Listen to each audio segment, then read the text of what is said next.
Bienvenidos a Trono de Dios Maranatá. Proseguimos con este trabajo de formación cristiana, católico, en donde vamos realizando todos los pasos convenientes para que la razón y el corazón experimenten una mayor integración, una mayor armonía con el Espíritu Santo de Dios en nuestra vida cristiana, que tiene que pasar de ser infantil, si todavía lo es, o de ser adolescente a ser adulta, a ser comprometida, a ser responsable, a ser consciente y libre en la plenitud que el Señor a cada uno le pide, en su vocación particular a la santidad.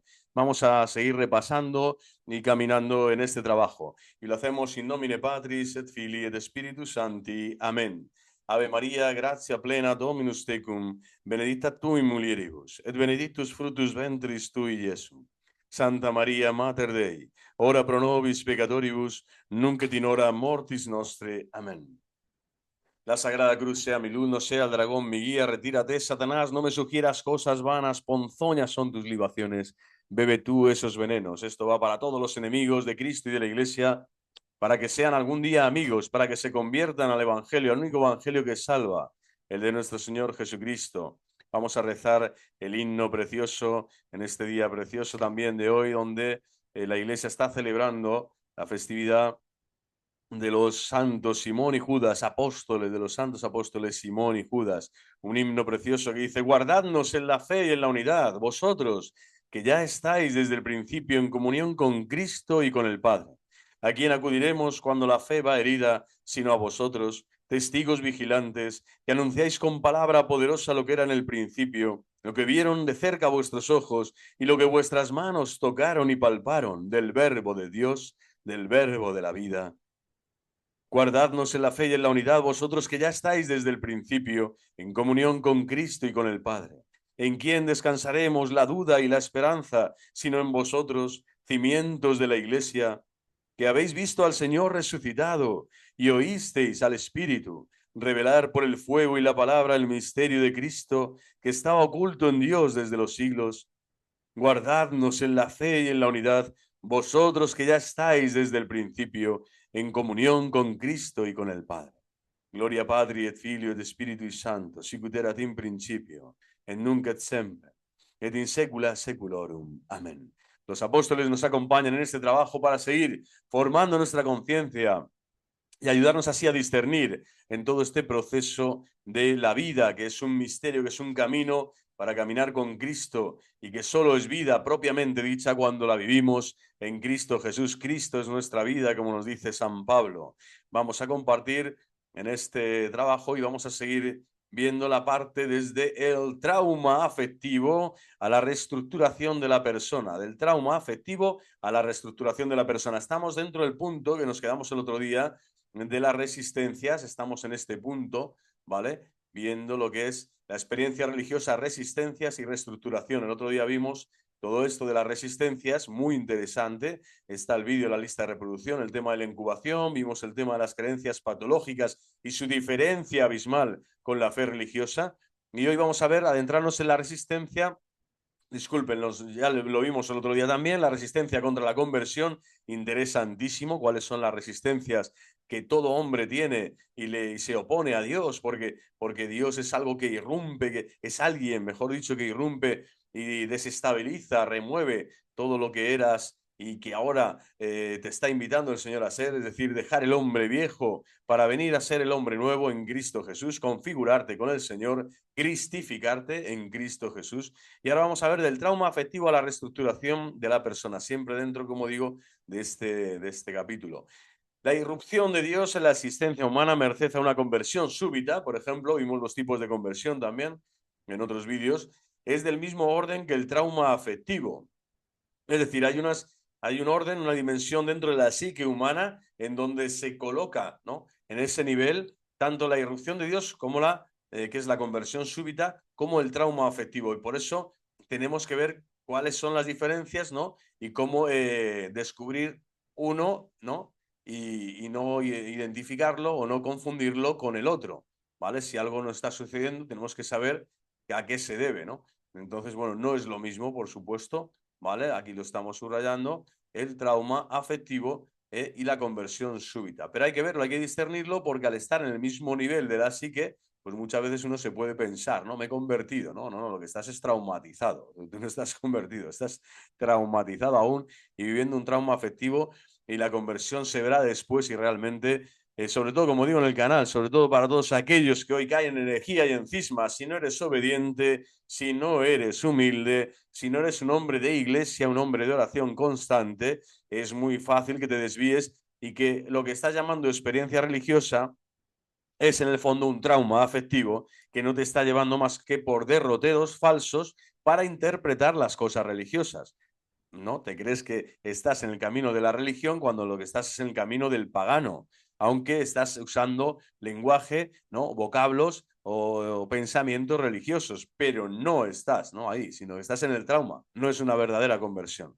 Bueno, vamos a profundizar en esto, cuyos efectos extraordinarios, por lo tanto, también los del trauma, se conocen gracias a la psicología clínica, y esto lo reconoce la Iglesia como ciencia humana dentro de la psicología, ¿no? Durante los primeros años de su existencia, todo hombre opone salutíferas resistencias a los peligros interiores, lo cual es normal, es obvio. Nacemos en un mundo con un montón de amenazas y de riesgos, y tenemos ese instinto de supervivencia, de conservación, ¿no? De todo tipo, ¿no? De celos, de celotipias, de muchas cosas, ¿no? Que nos van configurando también en los estratos, vamos a decir, más profundos de nuestra psique, ¿no? Afectiva desde que somos niños. Bueno, tales como el sentimiento de culpabilidad también, o la nostalgia de la intimidad afectiva, ¿vale? Esto ya, un niño está sufriendo este tipo de traumas, ¿eh? Culpabilidad, intimidad, ¿no? Cuando es corregido o mal corregido, cuando le falta cariño y afecto, el abrazo enorme de los padres, ¿no? Que siempre tiene que estar ahí. Bueno, hay unas ciertas nostalgias, tal, culpabilidad, sentimientos que surgen y que no son nada buenos, que durante la vida uno tiene que ir viendo qué ha sucedido, purificarlos con la gracia de Dios, pero sobre todo ponerles nombre y saber qué ha vivido en esas situaciones que después te pueden llevar ¿a qué? A vivir con más orden y con más coherencia y con un organismo, vamos a decir, más vivo y más eficaz, la conversión, es decir, el encuentro con Cristo, la conversión. Pero tienes que conocer quién eres, cómo eres, ¿no? Y dónde están tus traumas afectivos. Esto es importantísimo. Si no conoces las raíces del mal que hay en ti, no las puedes extirpar.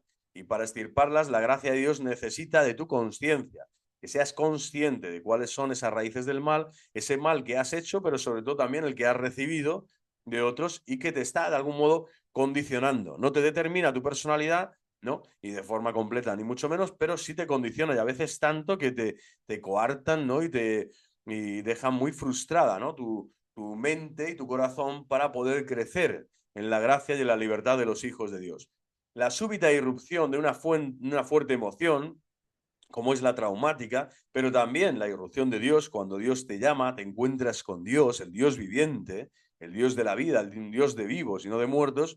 Bueno, pues ahora estamos hablando dentro del trauma. Esto es una fuerte emoción, nace el duelo, nace el luto.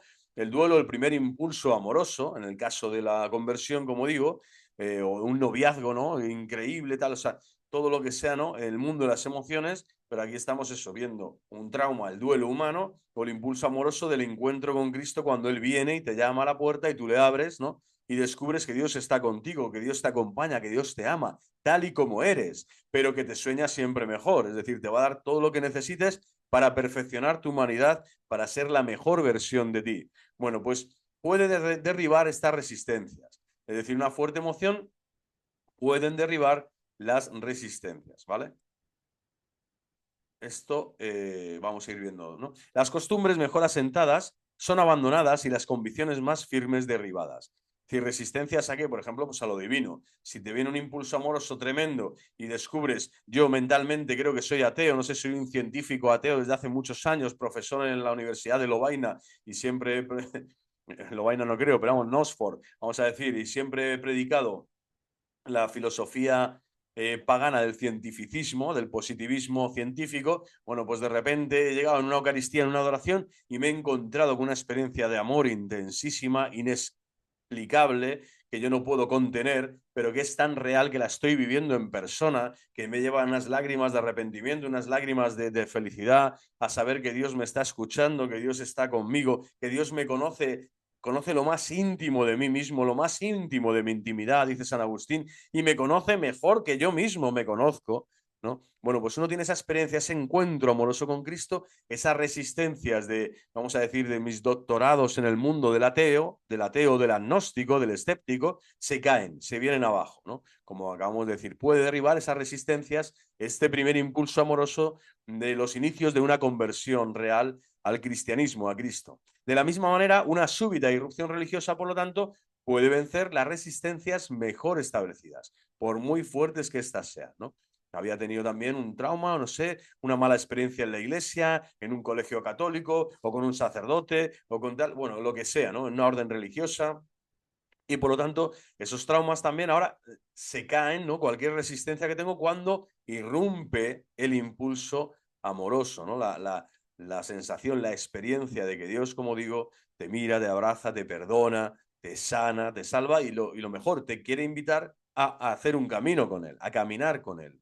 Aunque éstas se reorganizan, dice, y se recomenzarán y recomenzarán la lucha. Es decir, las resistencias como que tienen un tiempo en donde son completamente soberchiare, dicen los italianos, ¿no? Aniquiladas por completo, aplastadas, calcinadas, destruidas por completo y de repente, ¡boom!, rápidamente levantan la cabeza. Son como el ave fénix. Satanás no descansa, ni de día ni de noche, ¿no? Nos deja el Señor como una tregua, unos días hay un impasse, ¿no? Un stand-by, donde por fin nos somos atentados porque Dios ha irrumpido y te deja como en un nicho especial, en un nido, vamos a decir, divino, para que tú disfrutes, tengas esa fruicio que dicen los latinos, ese reconocimiento amoroso de que el Señor está contigo, el amado está con él, y tú estás con el amado y el amado está contigo, ¿no? El amante y el amado se unen. Fenomenal, pero van a volver. Esas raíces del mar van a seguir pidiendo su espacio, van a querer seguir espigando y dando sus frutos podridos dentro de nuestra personalidad. Y por lo tanto, la personalidad, hasta que no haya sido reestructurada en profundidad, importantísimo, en su profundidad, no en la superficie, es decir, hasta que la semilla de Cristo, su palabra, no haya profundizado en tierra buena, sin malas hierbas, sin piedras, sin arenas, ¿no? Que impidan su crecimiento, bueno, pues tenemos que estar no solo ojo a visor, hasta el final de nuestros días, ¿no? La conversión es toda la vida, pero estamos buscando ahora un momento donde podemos decir, ya soy un cristiano adulto, ya me he convertido al Señor. Bueno, para ello tienes que crecer en la fe, destruyendo en profundidad las raíces del mal, es decir, las resistencias que le pones al Espíritu Santo para que el Espíritu Santo se mueva en ti, te inspire, sostenga y acompañe tus obras. Inspire, sostenga y acompañe tus obras de cada día. Para que cese el desgarramiento, es preciso que el convertido se esfuerce pacientemente en reorientar los juicios de valor habituales y las reacciones afectivas una vez llevados estos hasta el plano de la conciencia. Es decir, ahí comienza también la lucha a lo bestia contra sí mismo, no solo contra las, vamos a decir, resistencias, sino que ahora conscientemente sabes que son otros juicios los que tienes que implantar en ti a los que antes tenías, antes de convertirte a Cristo, y las reacciones afectivas igual las tienes que colocar en un terreno donde ya no es el terreno cómodo, tu zona de confort, donde antes colocabas tus afectos, ¿no? El Señor ahora te va a decir otra cosa. Amad a los enemigos, por ejemplo, ¿no? Pedid por los que os persiguen, por ejemplo, ¿no? Eso te rompe el esquema. No, entrega, no vaya a ir sin alforja, sin bastón, sin túnica, ¿no? O entrad en la casa donde no reciban, ¿no? Decid siempre paz a vosotros, pero ir sin nada, ¿no? Desprotegidos vais como corderos en medio de lobos, es decir, los criterios de poder, de vanidad, de bienes materiales y su fruto no legítimo varían, cambian cuando entra el Evangelio en escena y por lo tanto los juicios de valor, las reacciones afectivas que yo hasta ahora determinaban mis decisiones, mis tomas de decisiones día a día para hacer lo que sea en el trabajo, en la familia, tal, todas esas acciones ahora están iluminadas por la fe que Cristo me está indicando y por su enseñanza. Entonces, en el caso del catolicismo, toda la enseñanza de Cristo me va a llevar a que tengo que reorientar y con muchísimo esfuerzo, con mucho esfuerzo, siempre tiene que haber esfuerzo para reorientar pacientemente, esto hay que quedárselo bien clarito, no, esto no va a ser una batalla de un día, sino es toda la vida, pacientemente, y por lo tanto tengo que estar a la escucha de la palabra, tengo que dejarme acompañar por los superiores eclesiásticos, tengo que rezar constantemente para no caer en tentación, ¿no? Para darme cuenta también cuando estoy fuera de la voluntad del Señor. Y aquí es súper importante también el examen de conciencia cristiano. ¿Dónde entra el examen de conciencia y cuándo se hace? Todos los días. Está el examen de conciencia parcial y el del día. En el parcial puede ser a mediodía, me paro, doy gracias a Dios por todo lo que he vivido y le pido perdón por aquellas cosas, le pido la gracia de que Él me enseñe en qué cosas he podido fallar y después le pido perdón y me dispongo y hago el propósito de enmienda para mejorar esas cosas, esas fallas para el día siguiente o para momentos similares a los donde he fallado, ¿no? Y el examen global o general, ¿no? Al final del día también, Señor, te doy gracias por todo lo vivido y si en algo he fallado, pues que házmelo ver y ahí el Señor te va a dar la gracia. Siempre es un acto de gracia de Dios, es un acto de oración y de gracia. El examen de conciencia no es una autocomplacencia en los actos libres que yo he realizado durante el día, no, es ponerse en manos de Dios para que con la mirada de Dios y con su gracia, Él te diga dónde estás fallando y dónde tienes que reorientar, no pacientemente de nuevo, cuando tengas de nuevo una prueba, una tentación o qué criterio tengo que usar cuando me he equivocado en algún tipo de relación o de consejo o de situación conmigo mismo, bueno, ahí cómo tengo que reorientar, ¿no? Todo eso. Pues más si cabe toda esta reorientación o este examen de conciencia, que antes esa conciencia estaba deformada, ahora tiene que comenzar a formarse. ¿Dónde? En el terreno de lo divino, de la enseñanza cristiana. Y por lo tanto eso va a requerir muchísimo esfuerzo, es un camino largo, es una puerta estrecha y el Señor, no te preocupes, que tiene paciencia contigo. Lo importante es que tú tengas paciencia contigo mismo y sepas también ir calibrando cada día las fuerzas, ¿no? Cada día tiene su afán para ir creciendo en vida espiritual real y poder así llegar a este plano de conciencia con reacciones afectivas diferentes a las que tenía antes de convertirme a Cristo, con reacciones, ¿no? Y con juicios y de valor diferentes a los que tenía antes, a los hábitos que yo tenía antes, y por lo tanto ahí va a ser un camino de gracia maravilloso que el Señor nos ofrece, ¿no? ¿Para qué? Para reestructurar a toda la persona.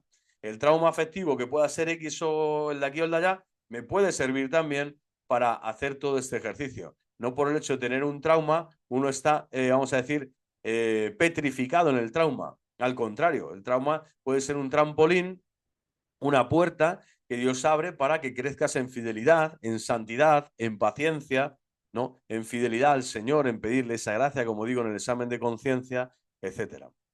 Utilizando una feliz expresión de Freud, parece mentira, ¿no? Pero también tuvo expresiones felices, este ingrato de Freud.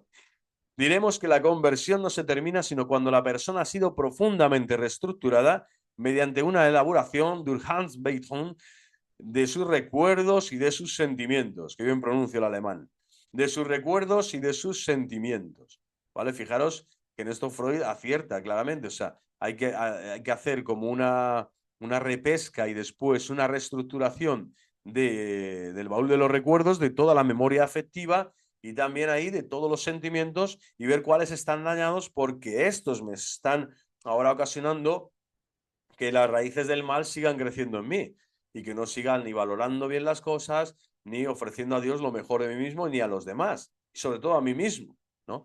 Me sigo engañando y no soy capaz de adentrarme en la experiencia mística, en la relación con Dios, con la limpieza, con, vamos a decir, con lo suficientemente maduro que necesita mi corazón para poder alabar al Señor, bendecirle en todo momento, adorarle en todo momento, ¿no? De mi vida. Alrededor de un nuevo centro de gravedad, por lo tanto, importante, nuevo centro de gravedad, ¿vale? Aquí lo tenemos. El sujeto, el nuevo centro de gravedad es Cristo, claro, la relación con Cristo es lo determinante ahora, a partir de que el neonato, el neoconverso, ha descubierto la belleza trascendente, la majestad de Cristo, la divinidad de Cristo, reconoce Cristo es el Hijo de Dios, ahí comienza la conversión, Cristo es el Hijo de Dios y quiero seguirle, ahí sí que comienza y quiero hacer lo que Él me pida, lo que Él me diga, quiero caminar según sus preceptos, sus consejos, sus enseñanzas. O el sujeto debe tejer una nueva red de relaciones significantes con el mundo y con los hombres. Por eso tantas personas que se convierten, lo primero que hacen es desestabilizar también su entorno familiar, sus amistades, su entorno, vamos a decir, profesional, porque cambia todo. Cristo te cambia la vida. Y Cristo te cambia de orientación, y te cambia de panorama, y te cambia de horizonte, y te cambia las relaciones también con personas con las que antes podías llevarte mejor, porque tenían los mismos criterios, juicios de valor y costumbres, tantas de ellas impías, absurdas o inútiles, porque ahora ya tienes a Cristo, y Cristo ahora te dice, no, ahora vas a tener los juicios, vas a caminar por aquí, ¿no? Y vas a tener el equilibrio que yo te voy a dar porque tu centro ahora soy yo. Este centro de gravedad cambia, como digo, y da un significado diferente a todas las relaciones. Es una red, ¿no? A todas las relaciones, esta red de relaciones que tenemos con nosotros mismos, comenzando por nosotros mismos y siguiendo con el mundo y con los hombres, a través de la cual, y después de una época de desdoblamiento íntimo, es decir, de lucha, de vencer estas resistencias que digo, oye, antes hacía esto, ahora ya no lo puedo hacer, antes caminaba por esas sendas y por esas calles, ahora ya no puedo caminar por allí, antes trataba con estas personas habitualmente y ahora ya no quiero verlas porque me llevan por mal camino. Entonces aquí ya comienza esa de vencer, ¿no? Pero hay un tiempo de desdoblamiento íntimo y la integración religiosa de la personalidad es factible, es decir, se puede ir dando la integración. A medida que yo abandono los viejos hábitos del hombre viejo, vamos a decir, el hombre nuevo y esa personalidad del hombre nuevo, el nuevo Adán de Cristo en mí, comienza a tener sus frutos, a ser factible, viable, a ser eficaz, ¿no? Siempre en tanto y en cuanto, como digo, tiene que haber una lucha, un combate espiritual a muerte, ¿no? Muchas veces decimos, el enemigo es el mundo, el demonio y la carne. No, el enemigo primero eres tú. Tú mismo eres el enemigo primero, número uno. Así como eres el mejor amigo y el mejor confidente de ti mismo. El que mejor te conoces y el que mejor sabes qué es lo que pasa por tu mente, por tus sentimientos y por tu corazón, el que mejor conoces tu historia. El Espíritu Santo precisamente te da a conocer mejor tu propia historia porque es Señor de tu tiempo y de tu historia. Y el que te da a conocer esos traumas se encuentra además y se hace el encontradizo a través de Jesucristo para que el Señor y dador de vida con mayúsculas, este mismo Espíritu, después integre cada vez más tu personalidad. Y así llegues a la estatura de Cristo, ¿no? En estatura, sabiduría y gracia, creciendo, ¿no? En esa medida de caridad, en ese amor, en esa fe, en esa unidad con la Iglesia y con los cristianos, ¿no? Como cuerpo místico de Cristo, para ser el cristiano adulto, ¿no? Los apóstoles llegaron a esto, tuvieron que reestructurar toda su personalidad para llegar a ese martirio final, ¿no? A ese dejarse de que sea otro el que te ciña la cintura, Pedro, será otro y te entregarás a mí, ¿no? Con ese amor, esa devoción, esa intimidad libre, obediente, respetuosa, que adora a Cristo como Rey y Señor de su vida, pero siempre en esa libertad ya de los hijos de Dios, es decir, sin las resistencias y las raíces del mal espíritu en su interior. Y esta es la santidad de vida, es a donde tenemos el deseo y tenemos las ganas de llegar los cristianos que realmente quieren ser cristianos, no simplemente decir cumplimiento, yo soy cristiano de domingo, voy a misa, no, eso es cumplimiento, o sea, no es ir a misa a ser cristiano, eso es una de las cosas más importantes que podemos realizar, pero y es el culmen de la vida cristiana, la vida litúrgica, la celebración de la Santa Eucaristía en comunidad. Pero en el día a día, todo el resto de días y de horas y de tiempo y de acciones, todo tiene que ser impregnado, penetrado y trascendido por la persona de Cristo en tu vida. Y por lo tanto, ahí hay una liturgia de los actos, de la moral, hay una liturgia de la oración personal, de la adoración a Dios en espíritu y en verdad, hay una liturgia de la formación de tu conciencia, instruyéndote y dejándote moldear en la escuela de los Sagrados Corazones de Jesús y de María, en la vida de los santos, en el magisterio de la Iglesia. Todo te viene, ¿no? Todo es para bien de los que aman y en ese sentido tenemos que seguir creciendo, ¿no? Las condiciones psicológicas pueden favorecer el perfeccionamiento de esta conversión, por supuesto. Si hay personas que están muy dañadas con muchos traumas y con unas condiciones psicológicas bastante, vamos a decir, a pezzi, dicen los italianos, ¿no? A pedacitos, ¿no? Muy fragmentadas, personas que han sufrido muchísimo desde su nacimiento. Estoy pensando en niños que han vivido unas pobrezas impresionantes, ¿no? Una vez me contaban los testimonios de los niños que vivían, que viven en los metros, ¿no? En el metro de México, en Ciudad de México. Realmente la empatía, la simpatía solo la tenían entre ellos, porque todo lo demás es guerra, y guerra cruel, es supervivencia al límite. Son niños que cada día tienen que encontrar a quién robar, cómo comer, cómo tal. Están abandonados, desahuciados, ¿no? Es un pecado gravísimo de nuestra sociedad y de todas las sociedades, ¿no? De todos los tiempos, la corrupción, ¿no? de los niños, no hay ni que decir ya de los que van, ¿no? Y cometen abuso contra ellos en otros sentidos o entran en redes del mal espíritu. Pero desde luego todo esto es tremendo, ¿no? Ver que las condiciones psicológicas favorecen, por supuesto, el perfeccionamiento de la conversión. También dar gracias a Dios, ¿no? Si has nacido más o menos en una familia, ¿no? Equilibrada, entregada, capaz de, vamos a decir, demostrar valores para poder vivir y para poder hacer frente a la vida. Eso es algo siempre digno de agradecer a Dios nuestro Señor. Proseguimos y así se obtiene, por lo tanto, una mayor suavidad, la ausencia de una angustia excesivamente intensa o de la capacidad intelectual para objetivar una situación. Es decir, cuanto más maduro eres psicológicamente o menos condicionamientos traumáticos tienes en tus afectos, en tus sentimientos, es mejor a la hora de evaluar y conocer lo que te está sucediendo cuando Cristo se encuentra contigo, ¿no? O que cuando Cristo te está pidiendo un camino concreto en una vocación cristiana. Entonces, bueno, el tema de la angustia, ¿no? Es más llevadero, que es lo normal en cierta medida, la intensidad de la experiencia, ¿no? El objetivar la situación. Esto te va a ayudar, ¿no? Tener unas condiciones psicológicas más o menos estables o, vamos a decir, suficientemente maduras, ¿vale? Para que todo este encuentro y este desdoblamiento de la personalidad que hemos dicho que es justo y necesario realizar, porque si no, no hay conversión factible, real, es una mentira, es un ente de razón. Bueno, si es algo real, pues ojalá todo el mundo tuviera unas condiciones más o menos óptimas para que, pero aún así Cristo se va a encontrar contigo, ¿eh? Uno podrá tener las condiciones que tenga, que Cristo llega a visitar hasta el mismo Herodes. ¿No? Imaginaros Herodes como las ganas que tenía de ver a Cristo, ¿no? No el padre, sino el hijo le vio cuando la pasión, pero probablemente era un hombre completamente un déspota, ¿no? Desequilibrado, psicópata. ¿Tenía condiciones para encontrarse con Cristo y abrirse a él? Pues probablemente no, no las tenía. Pero Cristo estuvo allí, es decir, Cristo siempre se va a hacer el encontradizo con todo hombre, ¿no?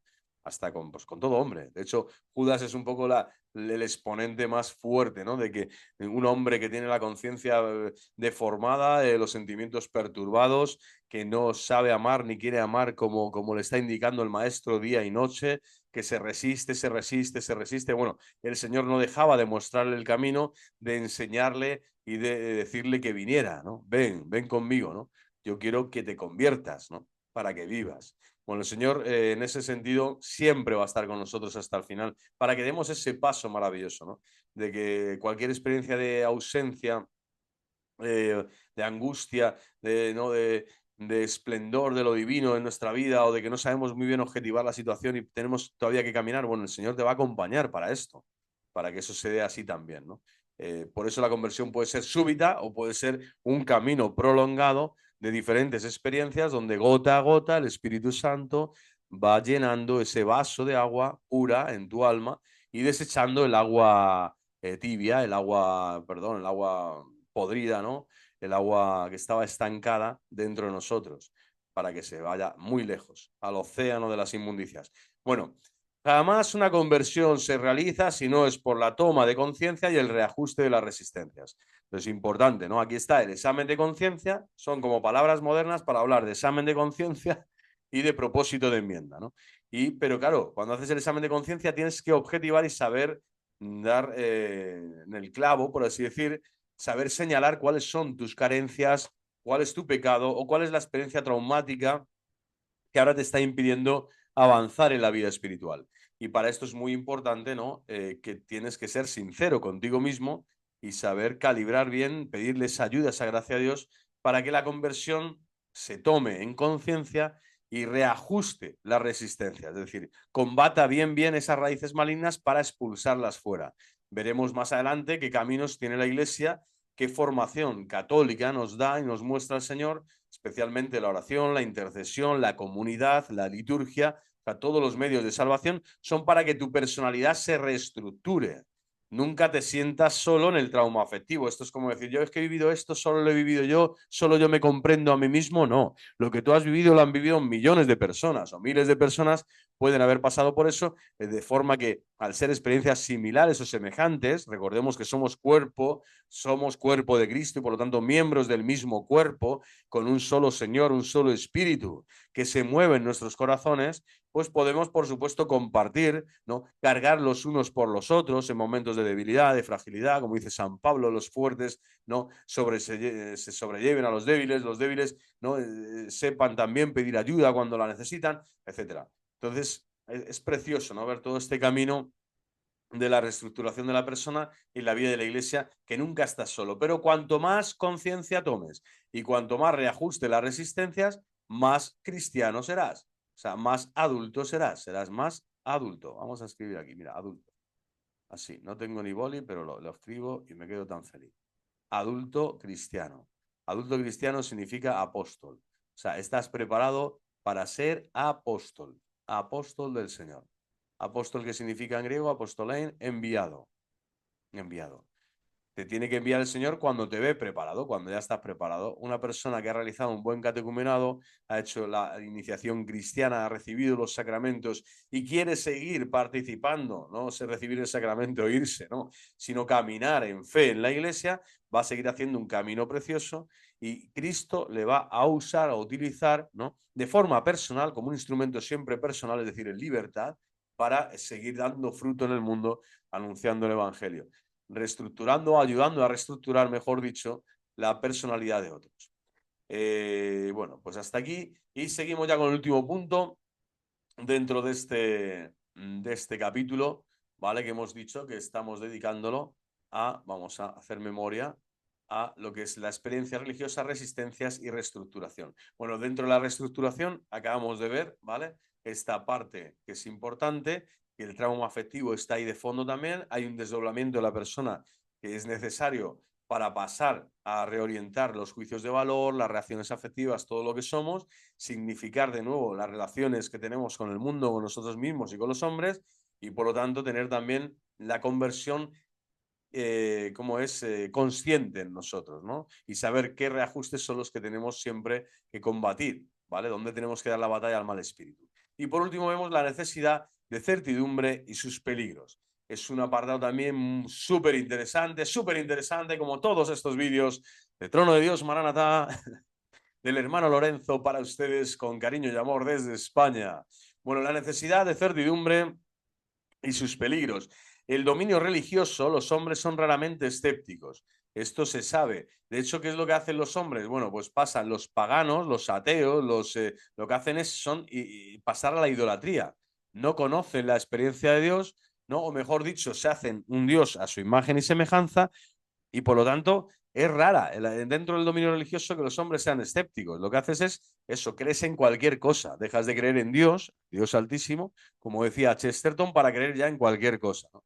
Y entonces aquí también entran los sedevagantes, los herejes, los cismáticos de todo tiempo, que comienzan a decirle a Dios, a la iglesia y a la jerarquía de la iglesia que Dios instituye lo que tienen que hacer, cómo tienen que hacerlo y cuándo tienen que hacerlo. Y están todo el día criticando y echando todo el día ahí vomitando sobre lo que la iglesia te está proponiendo sin ser obediente ni humilde, ni por lo tanto ser un hombre de iglesia. Bueno, ¿qué haces de la religión? Una ideología, hemos dicho, un lobby. Haces tu secta. Esa secta es inmadura, es anacrónica, es completamente infantil. Bueno, pues denota precisamente hoy en miles de cristianos, también que escuchan este canal y otros muchos, pues esa carencia de formación cristiana adulta para realmente ver que tenemos una necesidad de certidumbre, pero no en el primer youtuber que aparece, no en el primer libro que cojo o fuente que pienso que es oficial o no, es decir, no en las primeras impresiones que tengo o no en el grupo sectario de mi barrio, no.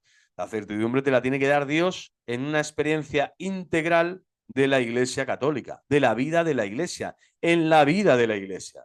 Y si no tienes esa experiencia en la vida de la Iglesia, en comunión con Cristo, en su Iglesia, que es el fruto precisamente de Cristo, es la comunión en la iglesia, la koinonía, ¿no? Esa comunión preciosa, sacratísima, divina, de carácter divino, bueno, pues te vas a ir siempre hacia el ídolo, ¿no? Vas a ser un pagano, aunque te llames a ti mismo, te consideres religioso, ¿no? Hay muchos tradicionalistas, se consideran supercristianos católicos cuando son unos super herejes ¿no? Completamente desfasados mentalmente. Bueno, eso es por la falta de obediencia, humildad y, por, como digo, por la falta de formación cristiana, ¿no? Verdadera. Es la conclusión que se obtiene de una investigación realizada por Taules de 138 estudiantes universitarios. Él coge 26 proposiciones religiosas, realiza, y en la respuesta se expresa una convicción bien clara, ya en sentido negativo, ya en sentido positivo. ¿Y qué está diciendo esta? Vamos a ver, lo mismo ocurre, aunque en menor grado, para las proposiciones que expresan una tesis política, puesto que las ideas políticas también conciernen, perdón, al hombre en el conjunto de su comportamiento. Y como las religiosas están preñadas de consecuencias prácticas.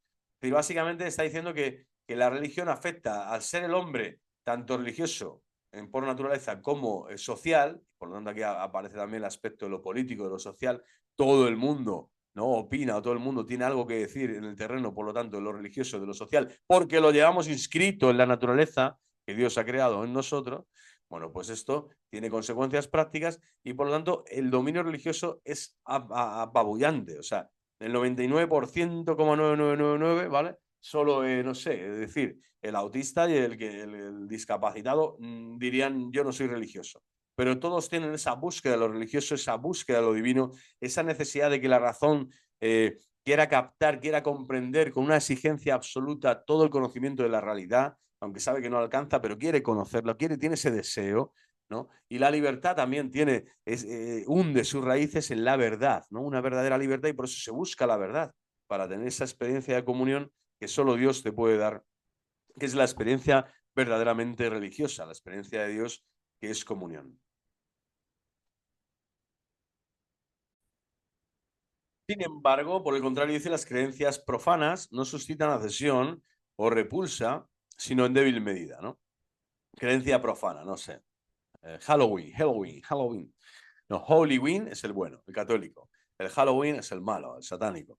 Bueno, pues creencias profanas de M, de basura, bueno, pues, ¿qué adhesión tiene? Bueno, te disfrazas un día o dos, haces el tonto, te ponen de fantasma o de Drácula y bueno, tal, pero no hay una adhesión, no hay una, es algo muy débil, ¿no? Uno no se vuelve, vamos a decir, no compromete la vida, ¿sabes? Vivir el Halloween mejor o peor, ¿no?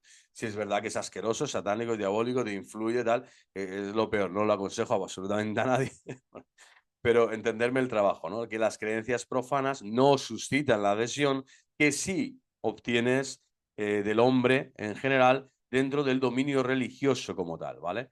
No en el dominio de lo pagano, de lo absurdo, de simplemente lo festivo, vamos a decir, de las creencias profanas. Taules piensa que esta necesidad de formarse una convicción en materia religiosa explica hasta cierto punto el carácter súbito de numerosas conversiones en las que los sujetos aceptan de golpes posiciones que no a mucho tiempo atrás, ¿no? Rechazaban con igual convicción. ¿Por qué? Porque el hombre está capacitado para encontrarse con el misterio de Dios en su mismidad, en su intimidad, en su interior. Y esto es maravilloso, o sea, tu conciencia, tu mente, tu voluntad, tus sentimientos tienen acceso a la acción de Dios, o Dios tiene acceso a ellas, a estas potencias del alma. Y tú constantemente tienes acceso, estás siendo remitido a dar esa respuesta a Dios que te está invitando en tu mente, en tu conciencia, en tu corazón, en tu voluntad, en tus sentimientos, a dar respuesta, a seguir en ese diálogo, ¿no? Y por lo tanto las conversiones súbitas son muy normales. ¿Por qué? Porque ya muchas personas han hecho todo un camino, vamos a decir, de preparatio, lineamenta, ¿no? Unas líneas ya formativas en su interior donde se han ido configurando, el Espíritu Santo ha ido configurando ya las bases, unos ciertos cimientos, hasta que el Señor llega, ya pone todo en orden, y ya, ¿no? Se amalgama todo, se ensambla, se comienza a construir el edificio sobre las columnas de la verdad, ya desde la certeza de la fe, de una fe que está siendo ya celebrada y vivida en la iglesia. Pero hasta que llega ese momento, bueno, el hombre, por ser religioso por naturaleza, creo que me estoy explicando, ya tiene muchos de los hombres, aunque sean aparentemente ateos o agnósticos, escépticos, tal, tienen ya un bagaje, tienen como un baúl, como decir, un cofre en su interior, donde van acumulando ciertas ideas de lo que puede ser Dios, de lo que puede ser sagrado o no, de lo que puede ser verdadero o no, de lo que es realmente importante en la vida y trascendente o no, de lo que es superficial y vano y de lo que es, pues eso, lo que impele y compromete tu espíritu para hacer algo grande por los demás o no, es decir, lo que te implica realmente como persona. Bueno, todo esto, ¿no? De algún modo es importante, ¿no? Entonces, en estas encuestas, en estos trabajos, se apunta claramente que la naturaleza religiosa del hombre, pues se forma, ¿no? Con visiones diversas, antes también del encuentro, como digo, real y personal con Cristo, en materia religiosa. Y todo hombre prácticamente pasa por aquí. San Pablo también diría eso, que todo hombre ve las obras de la creación, la sabiduría, la hermosura, la belleza, la armonía, ¿no? De todas las obras portentosas del poder divino, el universo, todo, y ves todo esto y dices, bueno, ya tienes una base para comenzar una fenomenología, vamos a decir, del espíritu, para ir indagando y buscando dónde está la verdad de este Dios personal que ahora me sigue llamando, que ahora me quiere formar, que ahora quiere comprometerse conmigo y realizar una alianza, una verit, dentro de mí, ¿no? Bueno, pues ahí hay toda una base fantástica, maravillosa, que Dios ha puesto en nuestros corazones. Podemos admitir la explicación que da Towles de los hechos observados en su encuesta. Por lo tanto, cada vez que las ideas impulsan a comprometerse, el hombre tiene necesidad de hacerse una convicción. Importante, o sea, la voluntad, el compromiso, tiene que ver también con la convicción anterior, previa, ¿eh? Que el hombre se ha ido conformando en su interior. Y esta necesidad se encuentra confirmada por otros fenómenos, ¿vale? Que ya veremos. En primer lugar, se da el hecho asombroso a primera vista, dice, de que pocos hombres sean verdaderamente agnósticos. Esto es increíble. Y por otro lado, muy frecuentemente aquellos mismos que niegan a la razón toda posibilidad de conocer y de justificar la fe en Dios, es decir, el agnóstico, que dice yo no puedo conocer, no se puede conocer, dice no dejan de usar principios filosóficos para probar que Dios existe, o sea, que Dios no existe, lo cual es, ¿no?, la contradicción completa y total, ¿no? Entonces, aquí se demuestra precisamente la farsa del ateísmo en todo momento. De una tesis agnóstica pasan naturalmente a una crítica filosófica de la religión, que contradice aquella. Y análogamente se observa a veces entre los creyentes un radicalismo y una intolerancia, ¿no?, impresionante, ¿no?, que hace suponer un paso brusco de la carencia de fe a la fe, ¿vale? Puesto que el endurecimiento de la posición religiosa se explica, en efecto, por la necesidad psicológica de unificar la personalidad y defenderla contra toda problematización que la amenazara de disgregación. Aquí está hablando un poco de lo contrario, ¿no? De que el que cree, ¿no?, con excesiva pasionalidad, vamos a decir, como que quiere probar todo, ¿no?, filosóficamente al ateo o al agnóstico y tal, y lo hace con una intolerancia increíble, ¿no?, cuando sabemos que al final, o sea, el que tiene que tomar la decisión es la persona, ¿no? No puedes ser obligado jamás a realizar, a tener una actitud religiosa verdadera o a convertirte verdaderamente o a caminar y tener una experiencia de Dios verdadera si es impuesta, ¿no? Si es bajo presiones, ahí con dos pistolas así apuntándote y tú, entonces, bueno, a veces el intolerante, el que se convierte, quiere también, con sus principios filosóficos, probar que Dios existe al agnóstico de turno y cae también en ese endurecimiento y en ese problema, ¿no? De que siente amenazada su propia, vamos a decir, falta de fe o sus carencias también o sus lagunas. Cuando el hombre adulto no debería temer absolutamente nada, dar respuesta de la fe siempre, ¿no? Razones de la fe, como dice San Pedro, porque las tiene la Iglesia, todo el magisterio está para respaldar tu experiencia, tu actitud religiosa y tu experiencia de fe en Cristo Jesús, pero por otro lado, comprender que el agnóstico lo que está es reclamando y pidiéndote algo que tú le puedes dar. Y se lo puedes dar tranquilamente, sosegadamente, ¿no? Con templanza espiritual, ¿no?, con esa virtud maravillosa de la templanza y, por supuesto, con la sabiduría de Dios, ¿no? Defendiéndola así, pero no desde, vamos a decir, desde posiciones intolerantes o radicales que lo que hacen huir a la otra persona y le hacen además permanecer en esa filosofía cutre, ¿no?, de pensar que Dios no existe, cuando el tío está diciendo, pero si es agnóstico, ¿por qué haces filosofía? ¿No? Si ni siquiera podrías conocer la filosofía, que es la búsqueda de la sabiduría. No busques la sabiduría si consideras que no se puede conocer nada. Si no puedes conocer a Dios, ¿para qué vas a conocer más cosas? Pues lo puedes conocer, pero ahí lo dejas, pero no des el paso de decir Dios no existe, ¿no? Bueno, es decir, las contradicciones del ateo, del agnóstico y tal, por supuesto que se pueden rebatir, se deben defender, te debes defender, mejor dicho, de ella, no vaya a ser que te vuelvas tú también agnóstico. pero no hacerlo como la Iglesia nos pide, ¿no? Con templanza y con sabiduría. La necesidad de certidumbre puede también manifestarse por una búsqueda de experiencias extáticas, ¿no? Éxtasis, ¿no? Alier ha estudiado este fenómeno, salir fuera. Éxtasis significa salir fuera de sí, ¿no? Yo descentrarme, ¿no? En el fondo, todo acto religioso, todo acto místico tiene esa descentrarte de ti mismo, ¿no? Ya no eres tú el centro, es Dios al que estás mirando, es la experiencia objetiva, ¿no? Y tu objeto, tu finalidad es relacionarte con Dios, escuchar a Dios, atender a Dios. Disculpen. Y bueno, los pueblos no civilizados, convertidos al cristianismo, por ejemplo, mostrando cómo la búsqueda sistemática de la emoción, considerada como el mejor medio de provocar la crisis, conduce casi fatalmente a no estimar como reales sino las conversiones precedidas de un trauma afectivo.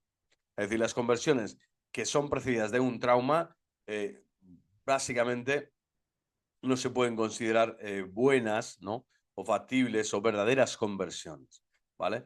¿Por qué? Porque precisamente estás siendo condicionado, ¿no? Decimos, la búsqueda sistemática de la emoción, dice, los pueblos no civilizados convertidos al cristianismo mostraron cómo la búsqueda sistemática de la emoción, ¿vale?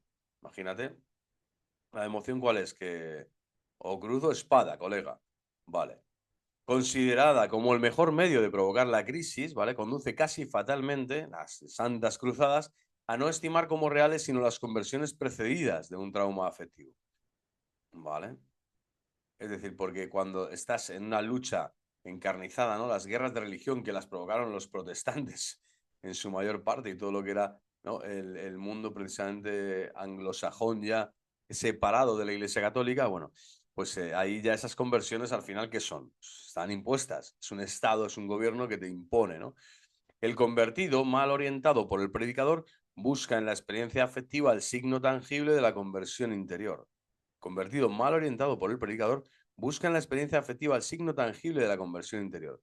Aquí también habla de como del romanticismo, ¿no? O sea, si yo no siento, yo no tengo esa emoción, es que no tengo realmente, no ha llegado el momento de crisis en mí, yo no soy capaz, ¿no? Yo no estoy convertido a Dios, ¿no? No he pasado por ahí, ¿no? No he sido iniciado verdaderamente, ¿no? Cuando esto estamos viendo que no. Al final la experiencia siempre es que para ser consciente y libre y llegar a ese ser adulto, ese desdoblamiento de la personalidad, esos traumas emocionales, ese vencimiento de las resistencias no se tiene que dar a través del emocionismo, del romanticismo o de la imposición que otros me pueden hacer a mí para yo asentir, porque ahí hay falsedad, ¿vale? Hay demasiada parcialidad, hay engaño. No es un camino verdaderamente personal el que uno ha realizado para vivir una existencia verdaderamente personal que hará a Dios.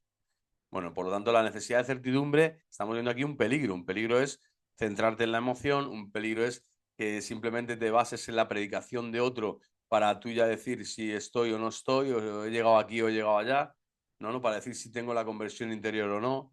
No, imagínate, entonces, yo he tenido fluvios místicos, estaba en éxtasis mientras hablaba el padre Juan el otro día en la homilía y me fui al séptimo cielo meditando y contemplando. No, mira, cristianismo no es la contemplatio, sino en acción.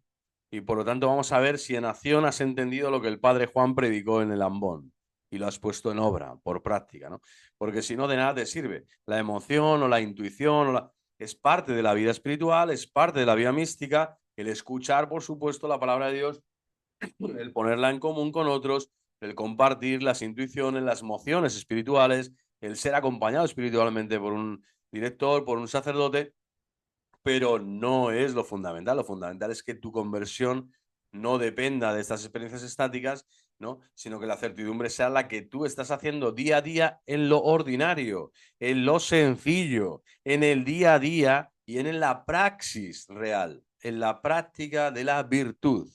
Las virtudes, en este caso, de la fe, la esperanza y la caridad. Ahí es donde se tiene que ver si hay un signo tangible o no y real de la conversión, porque lo otro es muy engañoso. Ahí puede entrar el mal espíritu claramente, ¿vale? Podemos ahora terminar este estudio sobre la conversión señalando que en el desgarramiento que la precede y que la sigue, Es palpable la integración que la religión opera en el hombre. La resistencia son los signos negativos de la reestructuración profunda, lo decíamos antes, cuyo fruto es la actitud religiosa. Está claro que tiene que haber un desgarramiento, para cambiar hábitos, para cambiar conductas, para cambiar valores, ¿vale? Y es palpable que la integración de la religión opera en el hombre, es decir, que el hombre se integra de otro modo, comienza a armonizarse, a reestructurar esta personalidad que se te reestructura religiosamente, te hace mejor persona y mejor hombre.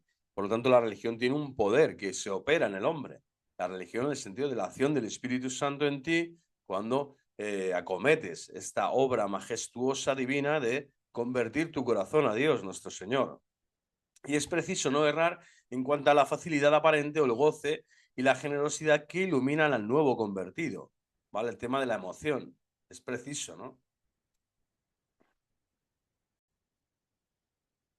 Las resistencias, por lo tanto, son los signos negativos de la reestructuración profunda. Es decir, son signos de que tenemos que reestructurarnos de forma profunda, quitar, estirpar esas raíces malignas con la ayuda de la gracia, de la oración y de todos los hábitos nuevos que estamos dispuestos, ¿no?, a realizar, adhiriendo nuestra persona a Cristo, realizando ese homenaje de nuestro entendimiento y nuestra voluntad al Señor.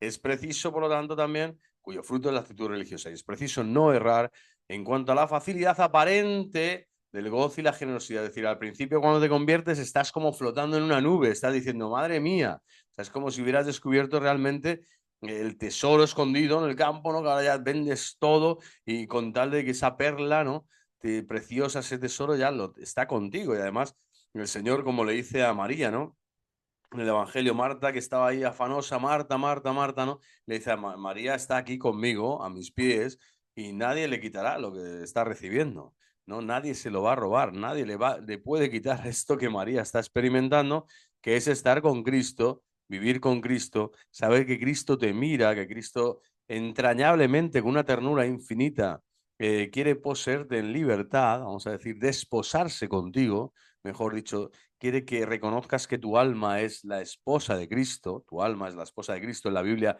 así se considera el alma como un sujeto femenino que acoge, que recibe la vida de Cristo, esposo, ¿no? Bueno, pues nuestra alma ha nacido para esto, para recibir a Cristo, y este nuevo convertido, de algún modo, como que tiene esta experiencia tan reciente, tan inmediata, tan potente de relación tangible, ¿no?, experiencial con Cristo vivo, que le lleva como a tener esta generosidad, estos goces, y puede caer en esa trampa de pensar que esos goces, que esa consolación espiritual, como dicen los místicos, pues es como el pan nuestro de cada día. Y no va a ser así. En la vida espiritual va a haber noche oscura, va a haber caídas y temblores, va a haber subidas y bajadas, va a haber colinas, va a haber grandes cimas y grandes montañas nevadas, y también va a haber Galileas y Genesaret calmados y lo que tú quieras, ¿no? Y también va a estar Nazaret y tal. Y habrá Tabor para descansar, pero habrá Calvario, etcétera, ¿no? Es decir, la vida espiritual es una aventura constante y continua, y el converso experimentará y pasará por muchos momentos donde esa generosidad o esos goces ya no se den con tanta intensidad como al inicio de la conversión. Y para terminar, pues debemos recordar, aquí dice la ley psicológica según la cual la más insidiosa de las resistencias se encuentra precisamente allí donde se admiten con tanta mayor facilidad las verdades descubiertas, cuanto que no comprometen la personalidad rota. Es decir, tú puedes, esto es el ejemplo de aquella consagrada, ¿os acordáis de otros vídeos, no? Esa consagrada que se quiere consagrar a clausura nada más y nada menos, a meterse en la vida monástica de clausura con todas sus exigencias, cuando todavía no sabía muy bien ni quién era, ni dónde estaba, ni por qué Dios la estaba removiendo de ese modo, ¿no? Es decir, todavía no había reestructurado su personalidad, porque su personalidad rota no la estaba poniendo en juego, y cuando la pone en juego, ahí es cuando comienza el problema. Entonces, aquí te dice que la ley psicológica, el Señor, lo sobrenatural no pasa por encima de lo natural jamás. Lo traspasa, pero no pasa por encima, es decir, no lo obvia, no lo rechaza, no lo expulsa. El Señor lo que hace es construirte, gracia non defectis, ser perfecti in natura. El Señor, con su gracia, construye tu naturaleza y la eleva al mundo de lo sobrenatural. Pero tu naturaleza, que no es sobrenatural. Entonces, tu natura tiene que luchar y combatir esa personalidad rota, tiene que combatir, y muy mucho, hemos dicho pacientemente y con mucho esfuerzo y toda la vida, y toda la vida, porque esta es la ley psicológica, se podría decir es la ley espiritual, ley psicológica, y si no le gusta el término psicológico, ponga ley espiritual de tu alma. La ley espiritual de tu alma es esta, que tienes que admitir que no es fácil admitir todas las verdades de la fe, a abrazarlas, a sentir en ellas y encima gozarte en ellas. No, es un camino de toda la vida.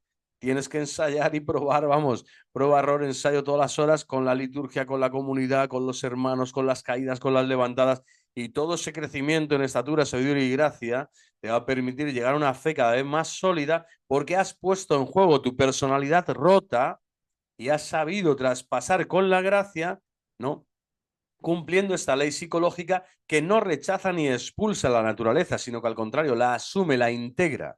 Integras todo lo sobrenatural que Dios te quiere regalar en tu corazón, en ese tesoro que es tu corazón, y ese tesoro tal y como está de tu naturaleza, el Señor lo va a sublimar, lo va a perfeccionar, lo va a pulir, el Señor lo va a podar, ¿no? Como dice mi Padre, podará, podará, podará para que dé más fruto y volverá a podar para seguir dando fruto y para que cada vez dé más fruto. El Padre siempre va a estar ahí para podar, pero tenemos que estar unidos a la vid, tenemos que estar con Cristo para no perdernos, para no ser un sarmiento seco y tirado al fuego, sino para seguir creciendo siempre injertados en la vid.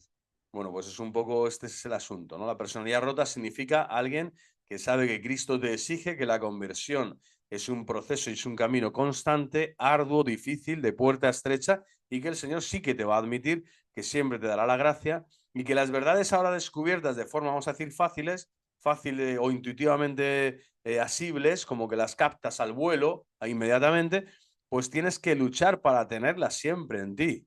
La verdad de la resurrección, la verdad de la presencia de Cristo Eucaristía, la verdad de todos los dogmas marianos y la presencia de la Virgen María en tu vida como intercesora medianera, como madre espiritual de tu vida, de tu corazón, y las verdades de la fe, la comunión de los santos, el sufragio que puedo hacer por los vivos y difuntos, por los difuntos de mi familia, las peregrinaciones ahora que se acerca el Día de Todos los Santos, el visitar los restos mortales de los difuntos para ofrecer sufragio por ellos, ¿no? Oraciones de intercesión, de súplica, también de acción de gracias, por supuesto, para eso está la Santa Eucaristía, la acción de gracias. Y todo esto no lo tengo que dar por sentado, como que ya me lo sé o como que ya lo he intuido de forma tan fácil que como que me dejo llevar. No, el camino de la fe, como digo, no te puedes dejar llevar más que por Cristo y el Espíritu Santo, que a donde te van a llevar, ¿a dónde es? A esta personalidad íntima, rota, en donde tienes que siempre dar una tuerca de más para afinar el instrumento de tu alma, para que el mecanismo y los engranajes de tu ser estén más lúcidos, más brillantes, más engrasados, mejor compenetrados con la gracia de Dios. Y esto es un trabajo que dura hasta que te vas de este mundo. Te llama el Señor con 20, con 40, con 60, con 80 años. Tienes que estar luchando por tu vida espiritual dentro de tu naturaleza, dentro de esta ley psicológica o ley espiritual de tu alma, ¿vale? Que no tiene que dar las verdades por supuestas, sino que cada día tiene que renovar la gracia del bautismo para seguir caminando en fe. La facilidad, ya terminamos, la facilidad de llegar a una convicción es frecuentemente el síntoma de una disociación entre la razón y la afectividad profunda. O sea, fijaros, yo puedo tener una convicción aparentemente fácil de llegar a esa convicción, sin embargo, es una disociación, es un síntoma de disociación. Yo creo, sí, creo, yo creo en esto, creo en esto, creo en esto, creo que... No, hasta que tú dices, yo creo en Cristo, creo en ti, Señor. Señor, creo en ti, Señor mío y Dios mío. Hasta que llegas a decir con todo tu corazón y con toda tu alma esto, que si te falta Cristo en tu vida dejas de respirar, que te sientes como Santo Tomás, ¿no? Cuando no estaba en la comunidad completamente perdido, te sientes perdido si Cristo no está en tu vida, sientes que te falta el oxígeno, el aire, las alas para seguir volando en esta existencia y te vienen sentimientos de ira, de vanidad, de todo cuando Cristo no está. Bueno, pues eso es lo lógico. Eso es lo lógico y por eso tenemos que vencer las resistencias, ser acompañados en la vida de la Iglesia, pedirle constantemente la gracia al Señor y a todos aquellos que nos han precedido en la fe, los apóstoles, los santos, la Santísima Virgen María, porque ellos nos van a ayudar cada vez más a que esta gracia inefable de vivir en la doctrina de Cristo, de vivir con su Espíritu Santo, de ser confidentes, íntimos con Él, en esa fruición, en esa compenetración de espíritus, en ese, Señor, tú eres hueso de mis huesos y carne de mi carne, yo sin ti no soy nada, nada puedo, contigo todo lo puedo, yo sé que nada es imposible para ti, ayúdame a seguir creciendo en fe, en esperanza y en caridad. Estas oraciones que surgen y que son ya el pan de cada día del que reza en fe todos los días al Señor, pues hará que no se desvíe del camino, hará que esas verdades fundamentales para la salvación de su alma las siga cada vez más masticando en su interior, ¿no? Haciendo crecer poco a poco, poco a poco, ¿vale? Para que la certidumbre no caiga en ese peligro del emocionismo, que es transitorio, de una falsa, no sé, acogida de una predicación de un momento transitorio también, fugaz, no caiga en el emocionismo, en la trampa del éxtasis, si yo no tengo esta experiencia de Dios real, así tangible, sensible, Dios no está conmigo, falso, ¿no? Es decir, todas estas trampas demoníacas, que no caigas nunca en ellas, porque al final de lo que se trata es eso, ¿no? De que no disocies la razón y la afectividad profunda, de que no caigamos en esa disociación. Por eso es maravilloso en la Iglesia que la diaconía, el servicio que un cristiano presta en las comunidades, no es para que nadie te aplauda, en absoluto. Eres un siervo inútil siempre, pero inútil no en el sentido peyorativo, inútil en el sentido de que Dios te da la gracia para que hagas lo que tienes que hacer. Punto pelota, no pidas más de lo que Dios, no, nadie te puede dar más que Dios. Entonces, ¿qué más quieres? ¿No? ¿Qué más quieres? Estás en su comunidad, haz lo que tengas que hacer y hazlo lo mejor posible, pero sin esa disociación. Entonces, el servicio en la comunidad cristiana, la martiria, es decir, el testimonio y la experiencia de comunión, ¿no? Un solo Señor, un solo Espíritu, una sola fe, un solo Padre, ¿no? Que es todo en todos, que nos ayuda, que nos trasciende, que nos invade, que nos penetra, que nos entrega a su Hijo y al Espíritu Santo, las dos manos de Dios, para modelar nuestro corazón, para asemejarnos cada vez más a Él. Bueno, pues este Dios Padre eterno, Padre justo, Padre providente, Padre fiel, es el que te va a permitir que el servicio, que la experiencia de comunión con Dios, con los hermanos en la iglesia, y que tu testimonio en medio de ellos, tu martiria, sea una unidad, sea integral y no se disocie nunca, ¿no? El pensamiento de la vida. No se disocie lo que yo soy, ¿no? Y lo que yo hago, lo que yo tengo, lo que... Es decir, todo esté unido, ¿no? La lex orandi, lo que rezo, ¿no? La lex credendi, lo que yo creo, y la lex vivendi, agendi, lo que yo hago, lo que yo realizo. Bueno, pues que viva Cristo Rey, viva el corazón inmaculado de María. El próximo día continuaremos con otro capítulo nuevo. Este capítulo nuevo voy a mostrarlo aquí en un periquete que es muy potente.